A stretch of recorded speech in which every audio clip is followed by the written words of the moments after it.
Were you involved meaningfully in the Black Power or Black Arts movement? Yeah, I was.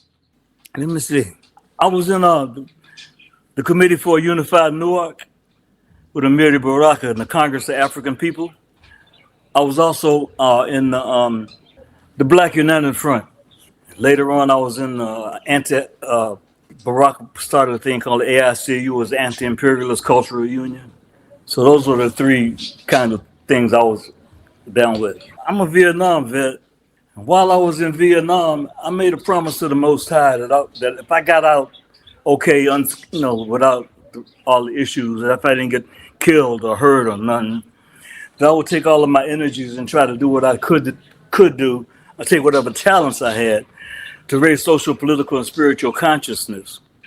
So I began looking for an outlet for that.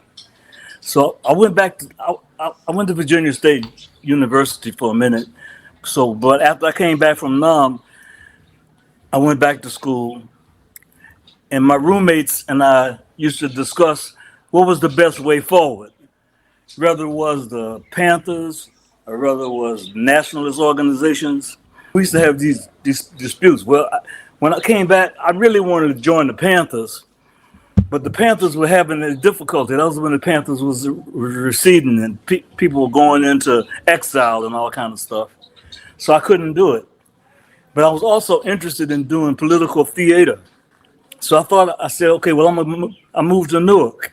When I moved to Newark, I said, okay, so I'm gonna be in the Baraka's theater group. What I didn't realize at the time was, in order to be in the theater group, you had to be in his organization. Okay, so I ended up being in the Committee for a Unified Newark, and that's when I began really seriously doing cultural work.